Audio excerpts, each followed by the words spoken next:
lo sport è anche l'espressione della cultura anche di un paese come l'Italia, in cui ricordiamo il 69% degli italiani sono calciofili, quindi dallo sport passano davvero anche tanti ricordi, tante memorabilia, tanti insegnamenti, tanti valori, ed è questo che noi anche con la mostra di Paolo e le Legend vogliamo trasmettere, aiutare a diffondere. Ha aperto ufficialmente a Palazzo Foscolo ad Oderzo la mostra Paolo Rossi and the Football Legends, un viaggio dentro i ricordi, le memorabilia, ma soprattutto un viaggio emotivo attraverso le gesta del campione e dell'uomo che ha segnato un'epoca dentro e fuori dal campo. La moglie, Federica Cappelletti, giornalista e oggi anche presidente della Lega Femminile, ricorda il primo incontro con Pablito, come per primo lo chiamò Giorgio Lago durante i mondiali del 1978 in Argentina. Io ero veramente bambina quando ci siamo incontrati per la prima volta, perché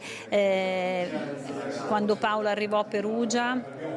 mio padre, che era un grande tifoso, insieme ai miei fratelli, e quindi andammo a conoscere quello che era considerato l'eroe, ma non solo l'eroe per Perugia, per una città, ma l'eroe italiano. Quindi andammo a conoscere, lui mi accarezzò la testa e io rimasi colpita dal suo sorriso e da quella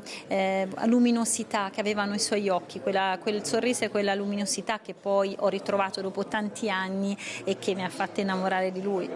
Dal 12 settembre al 12 ottobre sarà possibile ripercorrere tutta la carriera di Paolo, toccando con mano per esempio la maglia storica dell'Anerossi Vicenza, con cui il giovanissimo calciatore nel 1977 si fece apprezzare a suon di gol, tanto da portare prima la squadra in Serie A e l'anno dopo farla finire seconda, addirittura solo dopo la Juventus, squadra che naturalmente si accamparrò il campione ormai vicentino de facto. La mostra proviene direttamente da New York, dove è stata ospitata al Palazzo di Vetro delle Nazioni Unite. E Paolo non solo il primo, ma anche per ora l'unico sportivo italiano al quale le Nazioni Unite hanno aperto le porte, spalancato le porte e dedicato una mostra.